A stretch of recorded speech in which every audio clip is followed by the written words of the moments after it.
This is how I eat to stay lean all year. But if you saw this without context, you'd probably think that it would actually make me gain fat. I'm not doing keto, cutting carbs, or following some strict diet.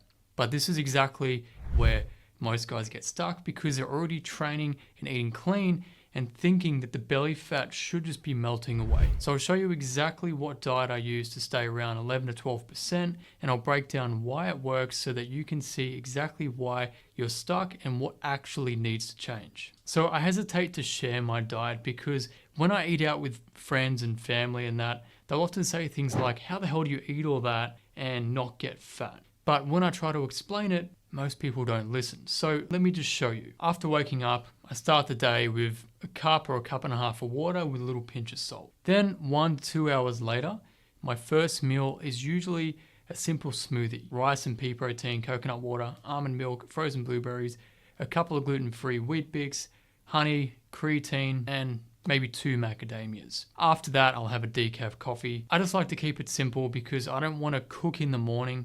Just want to get it something quick in, high protein, that's filling enough to carry me over to lunchtime. Occasionally I'll have some rice porridge, mix in some protein and honey, maybe add some blueberries. Then at lunchtime, it's also about efficiency. So I'll bulk grill chicken for the whole week, and then I'll freeze it, and then I'll use the air fryer to reheat it. That also goes with veggies, potatoes, maybe some cos lettuce and a cucumber, bit of sauce.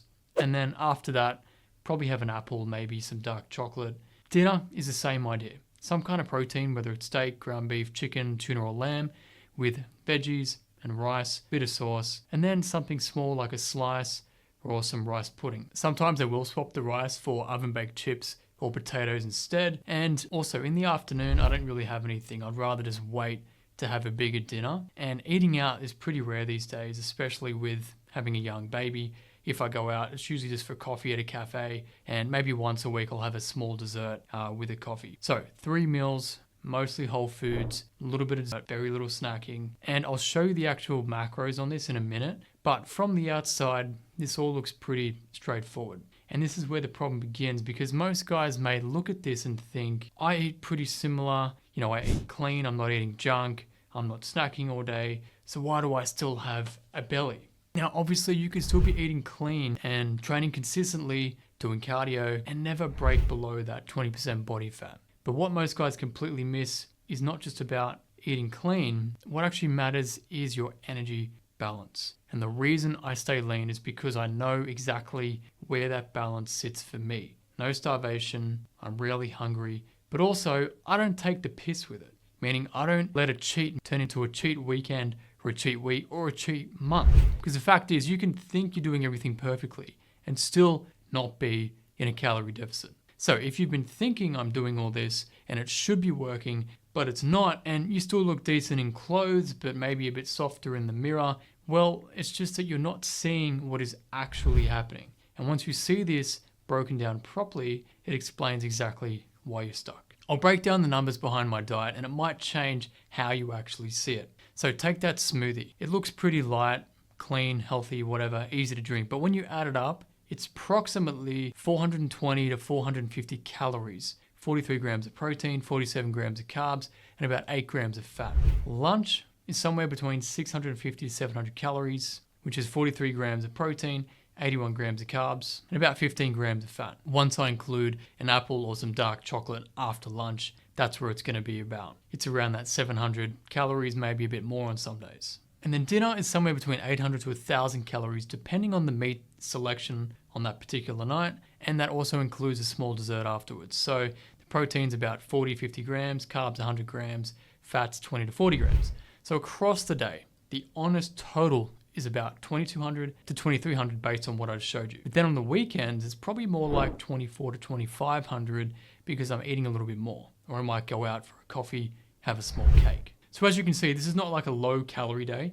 And the problem is if you try to copy this, well, you won't be overeating in an obvious way, like you're not smashing junk food or eating badly, but you probably won't be in a deficit to break below 20% and reach 15% or even less than that. At best, you're going to be sitting in maintenance. For example, David here in his 50s was doing the same thing again and again. He was eating clean, training 5 days a week for months, but he was stuck in this same shape after losing about 25 pounds. Then he reached out, we remapped his whole diet, designed his workouts to just 3 a week, and he was able to achieve ab definition with more muscle, looking leaner than he did in his 20s. So maintenance is where most guys live for years without realizing it. And the fact is your metabolism needs to be burning off more energy than you consume. There is absolutely no way around that. And if you structure your time and your meals right, you won't ever feel starved. However, if I started adding small extras and loosening things slightly, I would notice it within a week. A bit more rice,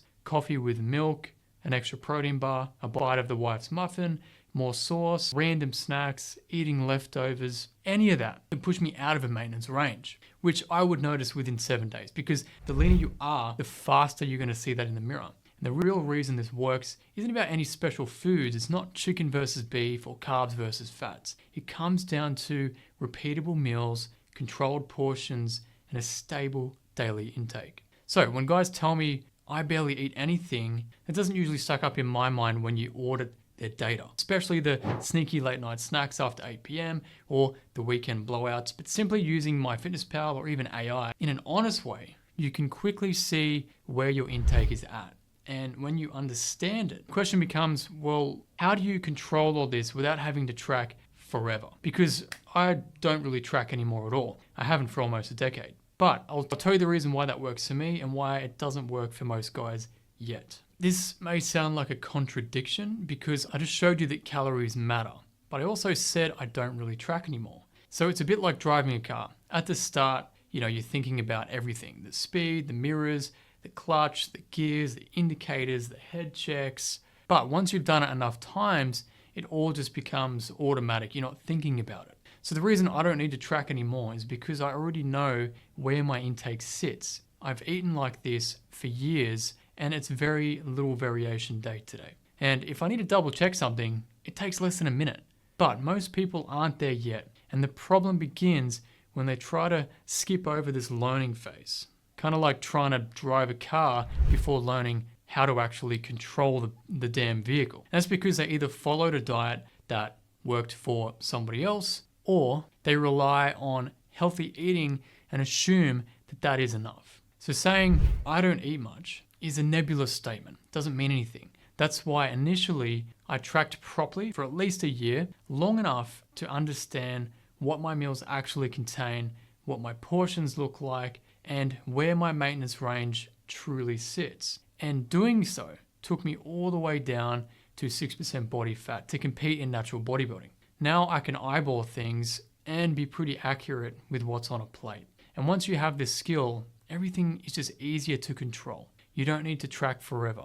But I wouldn't give it up until 1, you reach your desired body fat goal. It could be 11 to 13%, which is realistic. And 2, you successfully reverse diet up to your new maintenance range without losing control. Because most guys without a system just lose some weight quickly, or they get close enough, then life gets in the way, they fall off the wagon again, and they gain it back faster than they expect. Now, on top of that, my activity is very consistent. I lift heavy weights 3 days a week, and I walk pretty much every day. So between consistent food and consistent output, my body stays in a very predictable range. And if I eat more, I'm going to see it quickly. If I move more, I'm going to lean out pretty fast. If I move less, then I'm going to get softer. So when people say, oh, I don't want to track, I totally get it. It can feel like a pain in the ass initially, but without it, I wouldn't have achieved the physique I have now or maintained it for the last 10 years.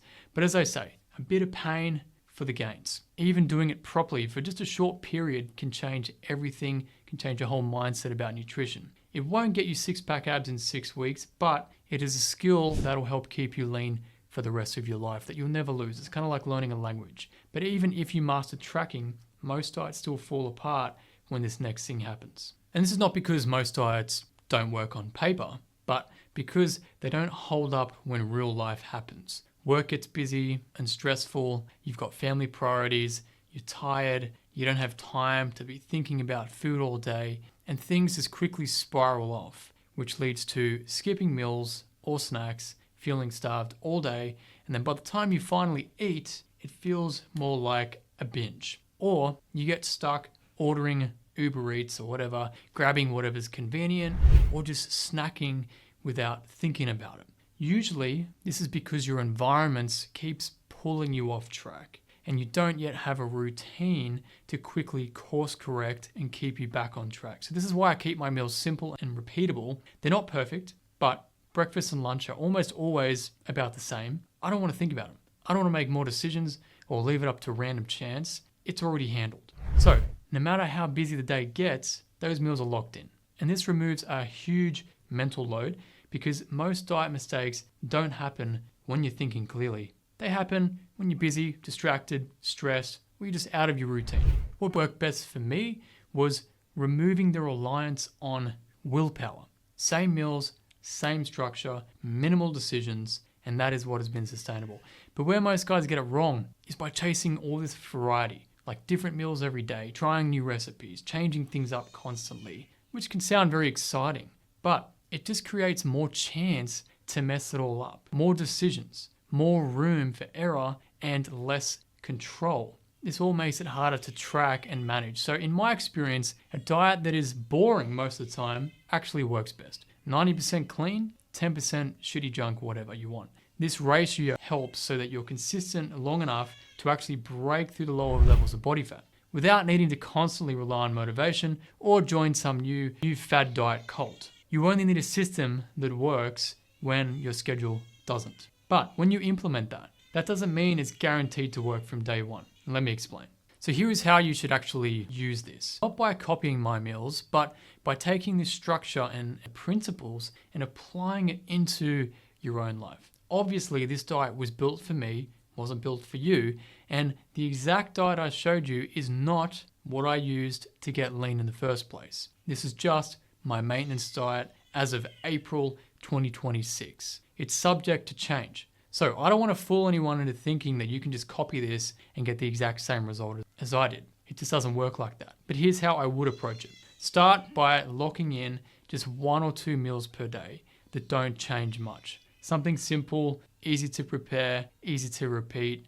That alone is going to remove a lot of the decision making and room for errors. And you can build your day around those 2 meals. Then you want to look at exactly where and when you lose control and what the triggers are. You know, is it late afternoon? Is it after dinner, the weekends? And that is where your structure and planning needs to focus with better placement of meals and portions and timing. Then you want to keep your activity as consistent as possible. You don't need to do 5 workouts a week plus cardio sessions. Something that you can repeat every week without overthinking it. And that's going to give you stability because when you're training, you're more invested into your diet. Even if that's 2 workouts, just start there with 2 and improve on that every week. And then once your food and your activity are stable, everything becomes easier to manage with your weekly biofeedback data. It gets easy and simple to course correct. You don't need to overhaul everything or try to find a better diet or be tricked into thinking that Ozempic is going to magically solve all this for you. The men who stay lean in their 40s, 50s, and 60s are not doing anything extreme.